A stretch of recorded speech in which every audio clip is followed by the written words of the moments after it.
All right, crew, we are doing something different today. We're gonna do a live type of one of the crew members. This is Chris. He lives outside of Houston, and we're gonna do a live typing with him. So Chris, I want you to tell us a little bit about yourself. Like, just let us know who you are. Like you said, I'm just a regular crew member over here. Like from I'm from Memphis, Tennessee. I live in Houston right now. So just grew up kind of rough, like in and out of not trouble, so to say, but just a troubled life, very hard things with my family. Um, Different things with locations, always moving around, never being in one location, never really having roots or having a friend. So when I got here to Texas, I moved around a lot too, but I finally got to a spot that I enjoyed, and I'm just trying to, maintain now and follow a different path, so to say. Like my goal is to break the cycle of what I went through in my life. So Awesome, awesome. Uh, what would you consider to be your greatest accomplishment? surviving, to be honest with you, like overcoming the odds that I was told that I was going to be a drug addict, a thief, or in prison my whole life. I've never went to prison. I'm not a drug addict. I've done drugs, like I think everyone has, Right, right. Not what you would think, not what like a lot of people would think. Um, so yeah, pretty much just surviving, to be honest with you. Okay, okay. What would you consider the thing that you're most ashamed of? And you don't have to get like graphic details, but just Ashamed, I would probably say that I wish I would have applied myself more and listened to a lot more lessons as I was growing up. Meaning by like people tell you value the time when you're in school, and people are like, oh no, that's crap. And I go back to that now, wishing I could go back to school and just focus on school. I wouldn't even focus on the people there or any of the other crap that's there. I just focus on my objective. So that'd be yes, my indeed. biggest, regret, so to say. Good deal, good deal, good deal. So what do you do for a living? Like, I'm currently right now I'm unemployed, but okay, I was working with the tow trucks. I was towing cars at night. I did that for about almost 10 years. Before that, I was working at an import company here in Houston, importing, exporting cargo for Houston's port, Oakland's port, Los Angeles' port. So just working, I was working when I was 17. I started, 16 and end of 16 going into 17. And I had a corporate job pretty much. So okay. I was the only temp that they hired from that whole situation. It was just a bunch of holiday help that came in. I came in, I was just willing to work. I wasn't afraid to do anything. They gave me a whole bunch of menial tasks that were people didn't want to do. And I just knocked them out the park. And I had my manager in there by the end of the day telling them like, this kid's phenomenal. We got to hire him. So that helped me a lot. Awesome. Do you enjoy the towing? Like you said you did that for It 10 was years? it was fun at the beginning. There's always a crazy story, always something happening. Um, at the beginning, it was a good job for me because I had a chip on my shoulder. Like I said, I grew up in a very rough environment. So to say, I'm from Memphis, Tennessee, Right. Yeah. Nutbush area type of thing. So it's like it's a rough area. And so that went well with what I was doing. Like it tied hand in hand. Like I had a good demeanor. I knew how to handle myself on the streets. People talked to me in a different way. They understood who I was.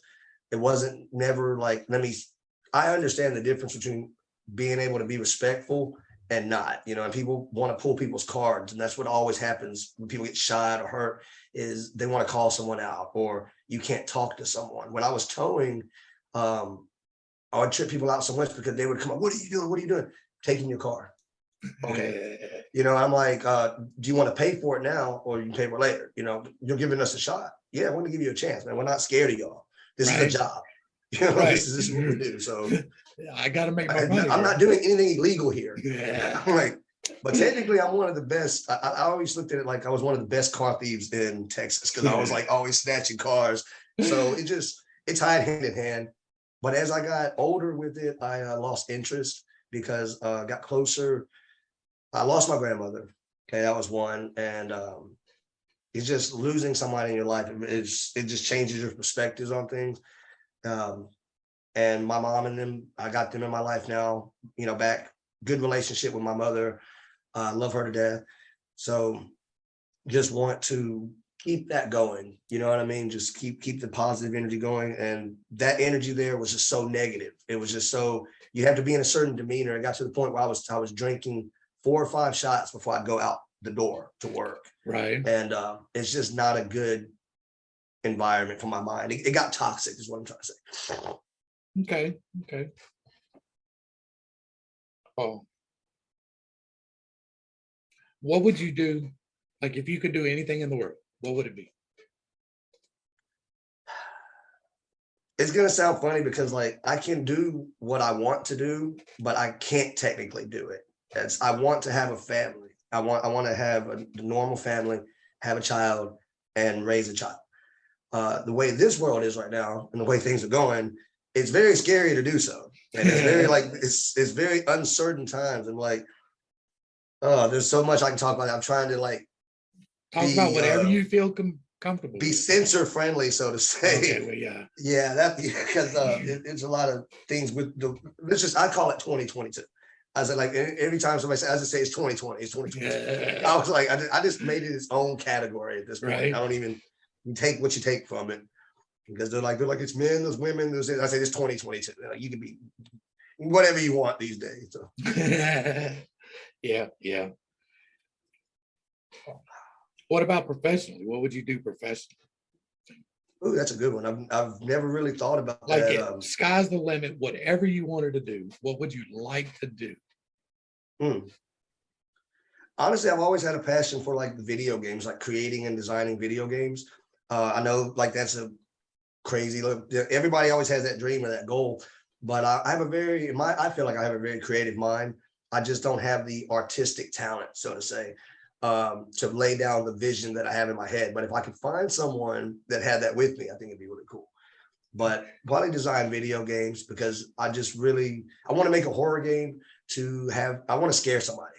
Right. Either that or making movies. I would love to either make a movie, you know, something that would just get people's attention. And I feel that because I actually have a half completed video game right now. Oh, see, that's what's up. That's based on my own book that I wrote.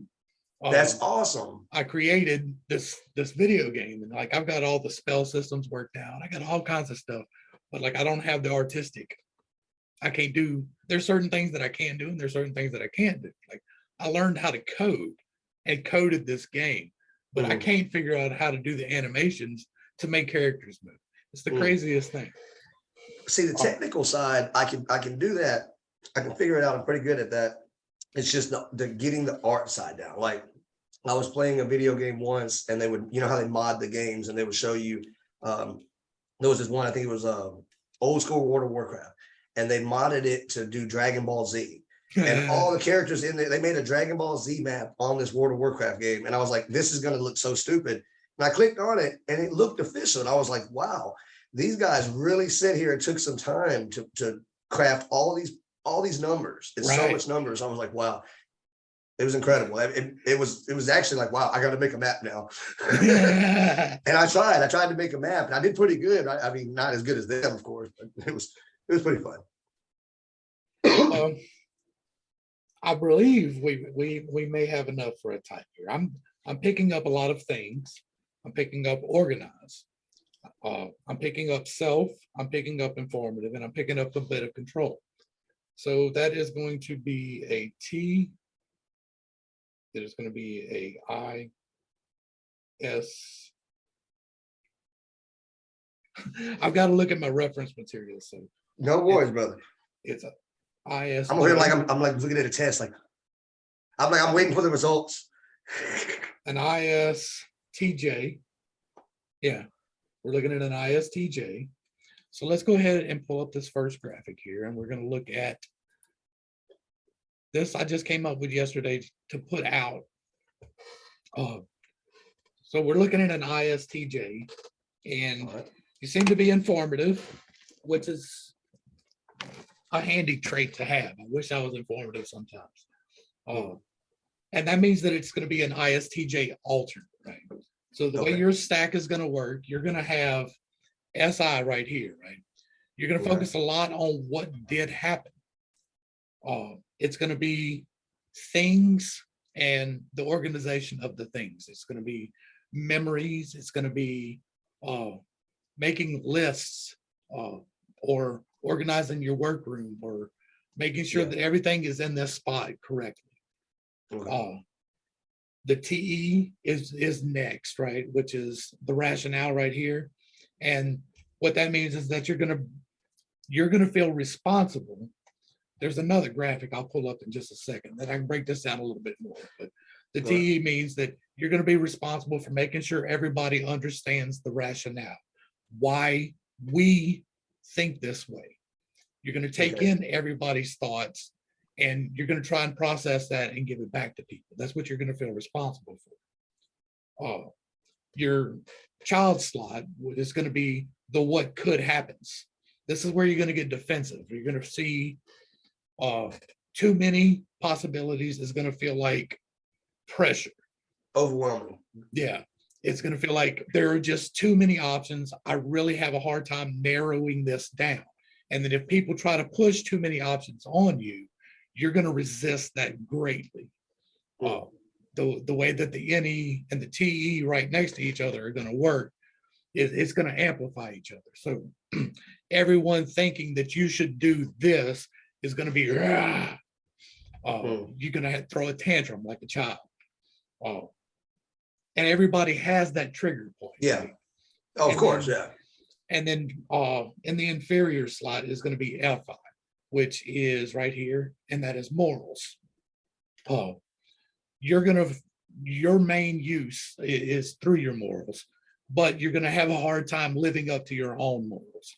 Like what you feel about it is going to come last to you. And like, it's hard to explain that one because everybody is like, well, what I feel is the most important, but you're really going to push that under for the other people. I know exactly what you mean. Yeah, I promise I know exactly what you mean, because like I do not value myself, so to say, of my own values, my own morals, like you're saying, versus what other. I would rather people. I understand exactly what you're saying, 100%. Awesome, good deal. So, all right, so being SI dominant, right? You're going to focus a lot on what did happen in the past, and the way to move forward with that, of course, is to try to focus more on the here and now. What your opportunities could be. We're going to go over to the other. Let me stop sharing that one.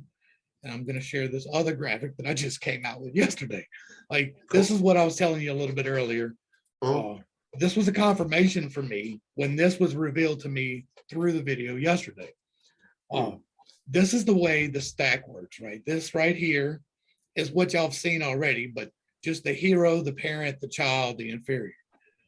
God put it on me to really try to link this with the human chakras. There are 7 human chakras and 1 divine one. They go from the base of your spine. You have 1 in your groin. You have 1 at your navel. You have 1 at your heart, 1 at your throat, 1 right here for your third eye, 1 on the crown, and a divine one right here. It appears through me, I have not done this with anyone else yet, but it appears through me that this might actually help a lot.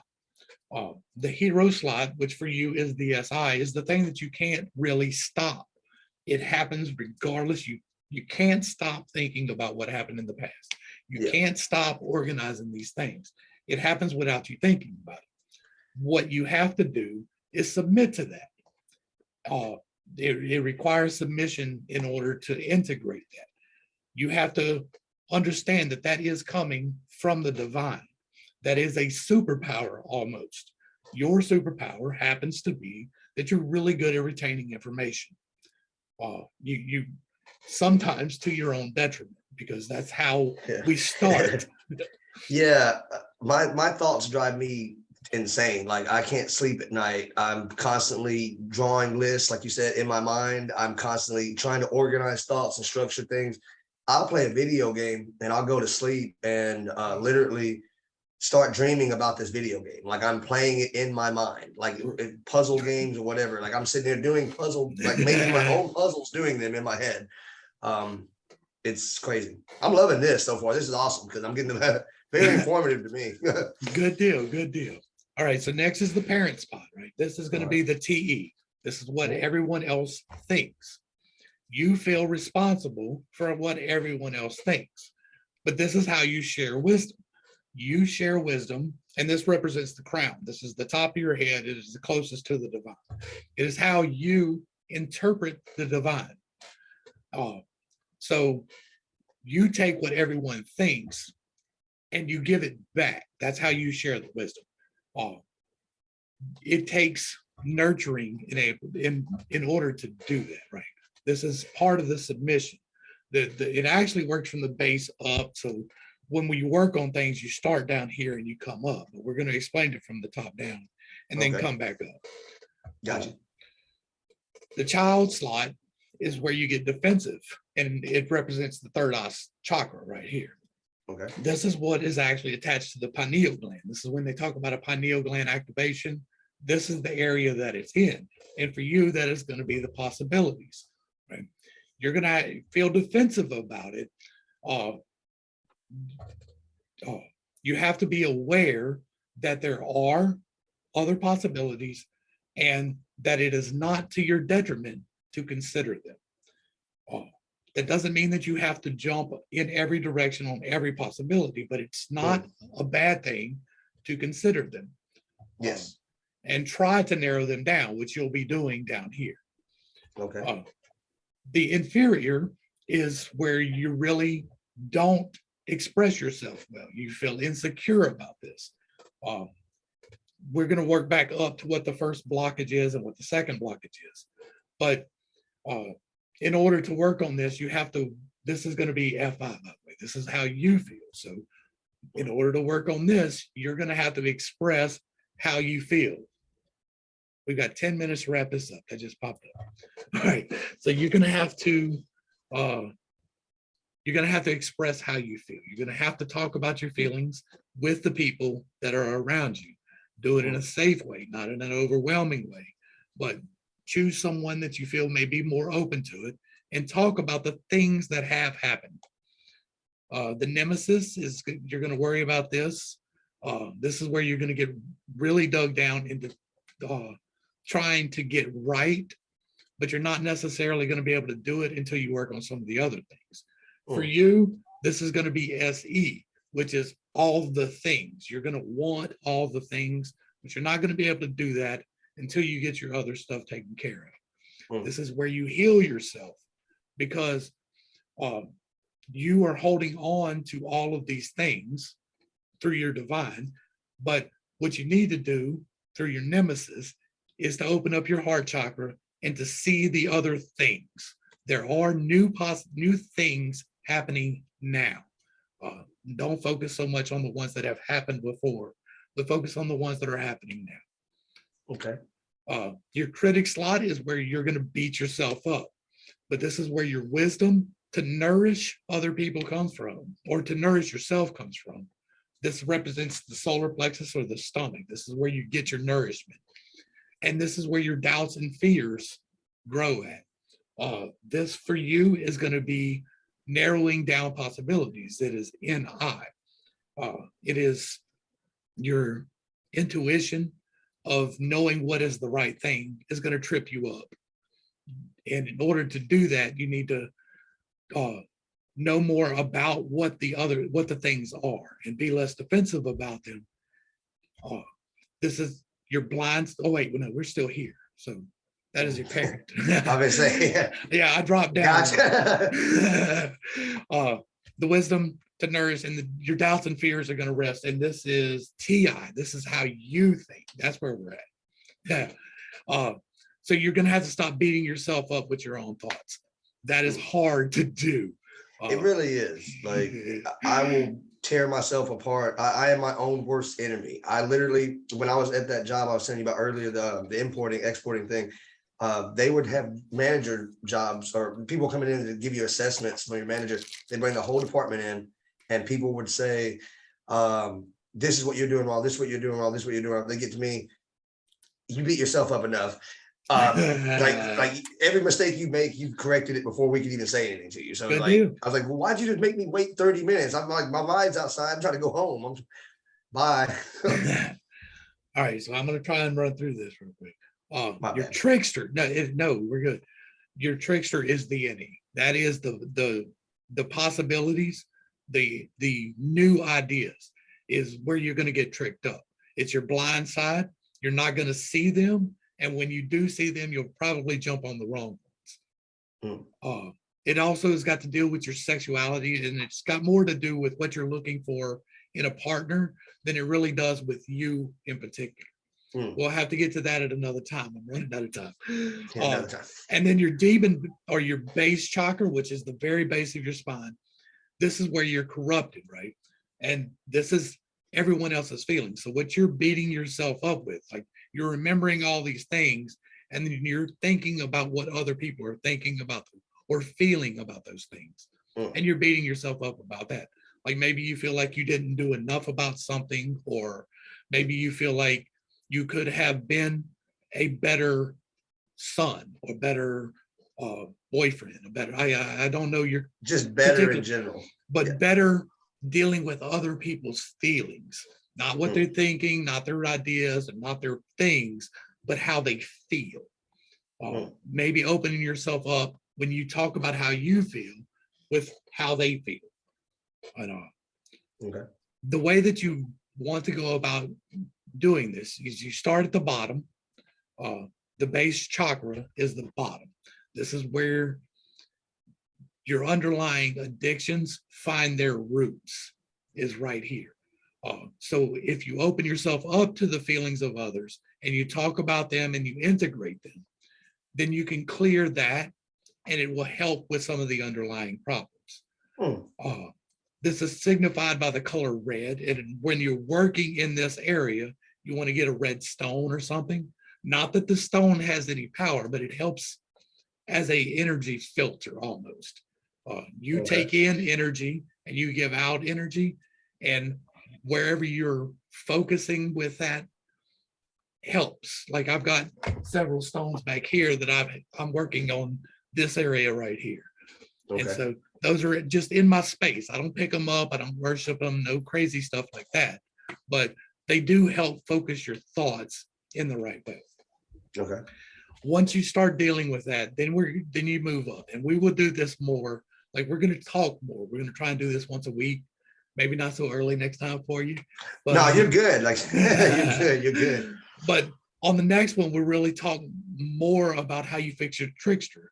On this one, I really want you to focus on identifying the FE in your life. Not really even working on it yet, but figuring out how you could be more open to other people's feelings in particular. Because that's really what's going to hold you up. You're worrying about what someone is feeling about this, what you're doing. Like if you're drinking too much, you're worried about what your significant other is thinking about your drinking, because it makes them feel bad. And that's going to hold you up. Then whenever something happens, you're going to feel responsible. It's going to trigger your demon, and you're going to drink more. And that's just how that works. So identify those things for yourself. You don't necessarily have to share them with me, but identify them so that you can work forward with it. And then when you identify it, take it in prayer. Talk to God about it. Be like, all right, God, what do I need to learn from this? And he will tell you what you need to learn from exactly. This. And that's basically what we're going to have to wrap up here. I've got 2 minutes and 58 seconds left. So I don't have the pro plan, so they limited me, and the talking we did before cut into the time that was available. But that's cool. Can you do so that you have to wait till like another time to do another meeting or another? Yeah, let's go ahead and wait till next week and do we'll do a Wednesday. Let me know what's a good time for you whenever you're anytime is fine. Right. I told my wife, I said I put my foot in my mouth on that one. I was like, I told him whatever time, and he said 7:30, and I'm not going to defer that. I said, you know what, I will be up. I can get up. It's not a problem. And I'm an early person anyway, so it doesn't really matter. I just go back to sleep. Like I choose to go back to sleep. And then one more thing to work on for this week is start a routine of actually exercise. Like, I don't know what you do, but make the time to physically move your body in a positive way. You can walk. That's what I do. I walk and say my prayer every morning. It takes me about half an hour. I walk a mile. It's a goal I set for myself, and I've achieved it. But the physical moving, the actual using of your body in the way that God intended it, will lighten your mood and will help you to process these things. And that's the two most important things. Figure out what your FE is, what your FE is, and then get moving a little bit. Like, I don't know your activity level, but more activity is always better. And make sure you're intentional about it, that it is specifically for your mental health, not for your physical health, but to help you in your mind. Like, I say my prayer. I say my prayers, so that is for my mental health. I love walking around. It's very peaceful, and when I do walk around, I talk to God a lot. I feel like it's a very good connection time. Like you're just right, like you said, the energy is just moving, motion and motion. You know, conversation. It goes hand in hand. You know, absolutely. Well, thank you, Chris. I wish next time we'll have more time. Next time we won't have to do the definitely. preliminary figuring it out. Hey, appreciate you having me over here, brother. It was fun having a good conversation with you. I really appreciate it. Well, I'm praying for you. To the crew, thanks for hanging out. I appreciate every single minute that you were here with me, and I'm praying for you every single day. I'll see you next week, brother. Peace. Peace.